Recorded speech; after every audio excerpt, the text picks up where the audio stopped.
Today, I'm speaking with Johannes Ackva. Johannes is currently the climate research lead at Founders Pledge, where he has been since 2019, and where he advises major philanthropists on how they can get the biggest bang for buck with their climate change-focused giving. Important dynamics around climate change and our response. I think the first thing, when people come to climate, is it's a really confusing space, because what we're talking about here is we're talking about a century-long problem. We're talking about 4 or 5 kind of uncertain, complex systems leveled on top of each other, right? Like socio-technical systems, the climate system, technology, how emerging economies grow. So a lot of complexity there. And I guess what we're trying to do is understanding what are kind of the most important mechanisms to understand. I think one thing that I find quite useful to just frame the overall challenge is kind of frame it as essentially a competition between 2 really strong trajectory shaping mechanisms. And we've already talked about both of these mechanisms, but the first one is kind of innovation and technological change towards low carbon technology. We've seen this with solar, right? Where essentially the investment of Germany, California, a couple of other small countries, essentially completely transformed the global picture for solar. So this is kind of very trajectory changing in the sense that there were a couple of countries over a relatively short period of time that fundamentally changed the trajectory of solar over the century. And by that kind of transformed the emission trajectory of climate quite fundamentally. So that's kind of one piece. And we've seen similar things with electric cars, with wind, etc. The other kind of big mechanism is kind of a little bit competing with that. And that's kind of carbon lock-in, which is this idea that I think we already alluded to earlier. If you're kind of having long-lived assets or infrastructures, stuff like coal plants, steel plants, but also kind of transmission infrastructure for electricity, etc. So you're often having investments that will kind of have consequences for decades and will kind of commit emissions for decades if there isn't retrofitting, etc. And those are the kind of 2 mechanisms that I think if you kind of understand them, and kind of how they're playing out, you feel a fairly useful way to kind of think about what are the most important mechanisms. So it's kind of a race between, I guess, on the one hand, the clean energy generation is getting cheaper. And on the other hand, we're kind of pre-committing now to continue using coal and emitting lots of carbon for decades to come, because we're building all of this infrastructure that will make it in future extremely cheap to continue to do that, basically. And kind of the question is, which of these effects is going to win? And we want to try to help the former and reduce the latter effect. Yeah, that's exactly right. Yeah. And both of these kind of dynamics have this I guess this characteristic that they're leverage points, right? That they're kind of moments in time that can have a large impact for time and space. Those decisions related to those 2 are much more important than most other decisions. Political action versus lifestyle changes. Yes, you mentioned a few different things there. One of them was, focus on lifestyle change. And I suppose that's how I often encountered climate change discussion, at least when I was a teenager or at college, was about changing the amount of emissions that you have by not driving a car or not taking flights. It sounds like you're not too keen on that as a key focus for advocacy. Why is that? So, I mean, that's also how I grew up, right? So I literally grew up with this idea of I need to save water because otherwise the water will run out. Wasn't climate, but those kind of things, right? Or I never got a driving license for climate reasons and all of these things. Well, I think it's not so much that I'm not a fan of this. I think as soon as it kind of only a little bit kind of crowds out your political action, it's not the thing to focus on. I think that's the way I would put it. So I'm doing a lot of those lifestyle changes myself, but I think ultimately political action in the broader sense is where essentially everyone listening to this can have more impact. And this can be different things, right? This can be voting, this can be protesting, writing your senator. Or, for me, donating is really a form of political action as well. Ultimately, the reason for that is because what you can do for your lifestyle changes, even when you're in the US, which is kind of the highest per capita emitting rich country, your emissions are something 10 tons per year. So you can maybe reduce this a little bit, but ultimately, the most you could do is kind of reduce that. And compared to other things, compared to other changes you can induce, this is just not that significant. And it's also not how we would solve any other kind of issue. We would not solve crime with saying everyone should just not commit crime, right? That's also part of it. But we're also having a police and we're building a public response to this, right? Just to show that framing matters. I think it's kind of useful to think about how do we think about other problems, and for other kind of large social problems, we would never kind of think we're solving them through billions of people acting, like collaborating on kind of virtuous actions every day. Like this is just not a mode for how we solve other problems. How to act given climate damage isn't linear. Yeah, so I guess like first it would seem like totally reasonable, and that was my first idea as well, right? Like the goal is to maximize emission reductions because that seems like the obvious thing to optimize for. But I think the most clear or like robust finding, I guess, we have on climate damage is that climate damage is like very nonlinear in expectation, which means that like a world of 3 degrees of warming is kind of much worse and twice as bad than a world of 1.5 degrees. And like it kind of gets worse, like 6 degrees is much worse and twice as bad than 3 degrees. The way that economists usually talk about this is like saying, well, the social cost of carbon is different, right? Because the social cost of carbon is always contingent on a given emissions trajectory. And that means that fundamentally, like avoiding a ton of carbon in like a particularly bad future, it can be like orders of magnitude more important than kind of avoiding a ton of carbon in like a very benign future. So it's kind of this nonlinear damage structure that kind of breaks this at the first instance. And then kind of where it really kind of becomes action relevant, because right now it's kind of fairly academic, becomes action relevant as soon as we think we know something about like what correlates with bad futures. So if we kind of know right now, for example, at Sika Hausfire, the climate scientists have said like, we're not in a like 4 degrees worlds where like renewables have succeeded beyond expectation, right? Like those two things do not go together. So we know if we're kind of in a high damaging future, or we know in a like, or probabilistically know, like we have like evidence that something is very likely, that like intermittent renewables must have failed in some way, right? And that kind of tells us something about actions we can take that are particularly valuable in those worlds. For example, investing in other energy sources such as advanced nuclear, etc. Yeah, I see. So the logic is that each degree of warming is worse than the last, and potentially by quite a large margin, because we're getting further and further away from what humanity is familiar with, and the change is happening more rapidly. So, going from 0 degrees of warming to 1, maybe humanity can handle that reasonably well in the scheme of things. But going from 5 degrees of warming to 6 is potentially, a massive problem, much, much worse. Yeah.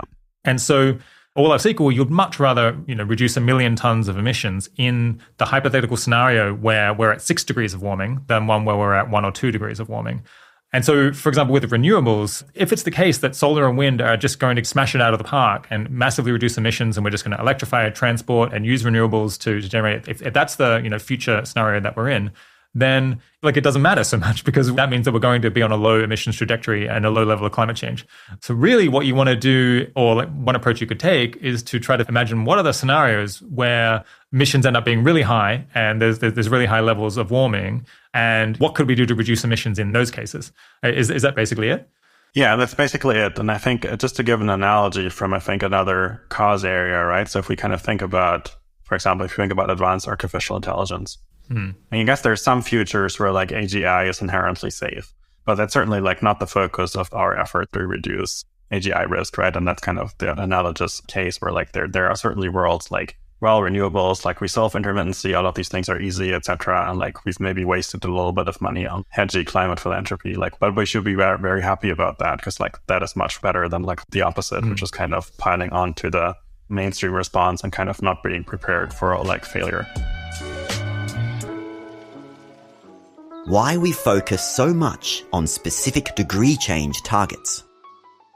This is really, I think, in the realm of speculation, but I guess like there's two forces here. I think one is kind of really the need to reduce uncertainty, right? Or like the really need to reduce complexity, because like generally, like if you kind of entertain like 20 different scenarios, etc., you cannot really act politically. So you need to kind of get a common denominator.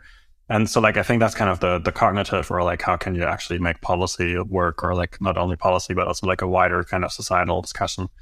And then there's the other aspect, which is about like, okay, climate policy has emerged around setting ambitious kind of targets far in the future. So like those targets become very important, and then kind of become broken down like politically as essentially as a mechanism of political force, right? If you follow discussions on like high income countries on climate policy, like you will often hear like, this country has to reduce emissions by this amount by 2030. Otherwise, we will not meet the Paris Agreement, or otherwise we will not stabilize temperatures at 1.5 degrees. Like those statements don't really make sense. Like those statements are kind of calculated from one scenario, etc. But like this is kind of the way to, I guess, structure a political conflict space. And then you can kind of have the debate about whether you want to meet this target or not. But that's, I think, what's happening.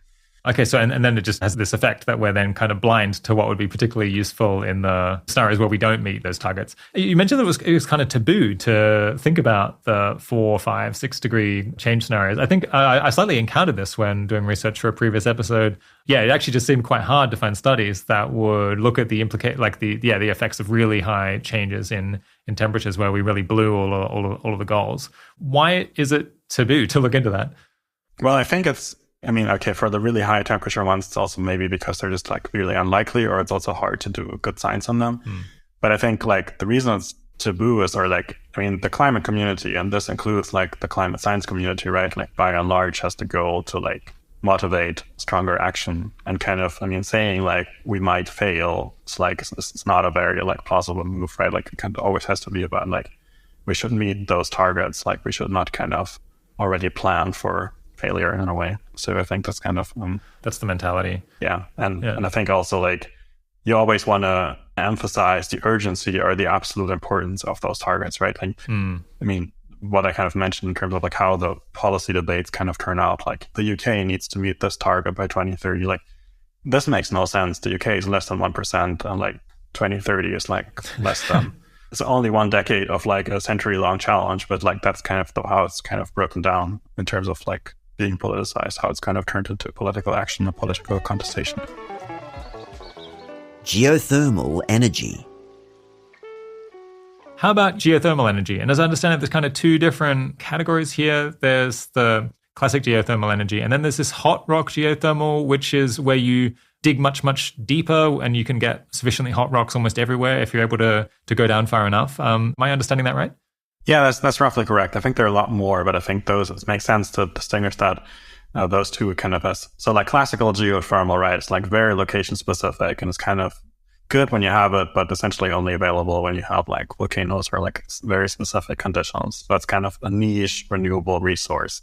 If you like talk about like super hot rock, or like what groups like Clean Air Task Force or Project Inner Space, etc., would kind of work on, or kind of supporting the development of super hot rock, what you're looking at is kind of drilling much deeper and kind of then injecting water and kind of getting the heat out. So making like geothermal anywhere is kind of the catchphrase here. So like making geothermal location independent, essentially by utilizing and kind of further developing technological advances that were kind of brought about by the fracking revolution in the United States. So we now are much better at drilling. Let's kind of use this for not for extracting gas, but for kind of getting heat out. And I think this is kind of one of these, like a really promising bet. If this works, you can kind of essentially generate clean, low carbon electricity that is also firm, right? That is available 24/7, and that's relatively energy dense. So you could also do repowering potentially with this. So like this is a very exciting from an energy standpoint, but like extremely nascent, and like also I guess because of the connotations with geothermal traditionally, right? So like it kind of requires active work to kind of change the perception of geothermal and to kind of build the excitement to like actually try this, right? So like this is another example where like philanthropy can be helpful, because it's not rocket science. Like one can do those things, but like one needs kind of public experimentation. One needs to drill those wells, etc. Yeah. Private capital will not do that. So you need to make this more likely. And the way to make this more likely, I guess, is through targeted advocacy. What are the reasons why hot rock geothermal, I mean, it sounds really great if we could actually dig sufficiently deep and it wasn't horrifically expensive. What are the reasons why it's most likely to not work out and not be a fantastic way of solving this problem? Well, I think like the most likely way it would not work out is like if we're not getting to me at least, seems like if we're not getting our act together in terms of like making it work, right? Like essentially, like this requires some progress in material science, it requires experimentation, etc. So like we want to walk down this technology path and try this out, but this will kind of take sustained policy effort. Like this is something like that will take a decade and will take like significant public investment. So I think the main uncertainty is like, will this actually happen? So that's, I think, the dimension that I think about. Obviously, it could also not work technologically, but like in general, I think it seems like much lower risk technologically than like something like fusion, etc. Because like ultimately what you're doing is like you're extending a set of technologies that you've kind of already developed through the shale gas revolution and applying it to a new context. So this is not like yeah, this is kind of, it's not rocket science. It's innovation, but it's kind of, yeah, it's not rocket science. The climate footprint of agriculture. I mean, this certainly does not receive enough attention. It's also generally hard to decarbonize for all kinds of different reasons. I mean, I think the thing I'm most excited about in this space are alternative proteins as kind of a modular technology that we could scale in the same way that we scaled, or not in the same, but in a similar way that we kind of scaled other modular technologies through kind of public investment. So that's something I'm quite excited about there compared to other opportunities, because yeah, that could work quite well. Obviously, we'll only have effects kind of in the 2030s to 2040s, but to me, that seems all right, because methane emissions right now are also not, I guess, on the view that I take, not that important right now. Okay. Not reducing methane this decade, but reducing it in the 2030s. There's less kind of impact cost in that. Yep. How does working on these hard to decarbonize industries interact with the issue of emission hedging and wanting to focus on the worst case scenarios, or the cases where there's lots of emissions? Is there an interaction there? I mean, there's definitely interaction there, right? So pretty much irrespectively of what happens, electric cars will kind of replace combustion engines, etc. So even in the worlds where international climate policy falls apart, the air pollution arguments alone are sufficient reason to kind of push towards electrification, given where we are right now with cost, etc. I think another kind of prominent interaction there is that hard to decarbonize oftentimes or almost always is kind of about energy density. And essentially, so it's very strongly correlated with difficult to electrify. So in that sense, if you kind of think about potential breaking points and the climate response, I think that's another interaction there. Yeah. Okay. And I suppose maybe just the obvious one that was occurring to me, but I wasn't putting my finger on it, is that in the scenarios where we emit maybe a lot more than we expect, those might be ones where it's just we never figure out how to decarbonize planes or shipping or concrete production or steel. It turns out to be really hard. And so focusing on finding a way to decarbonize those where we might just never get on a trajectory of doing so is more concentrated on the worst ones, potentially. That's exactly right. So it's a disproportionate share of future emissions, and in particular in bad worlds. Yeah.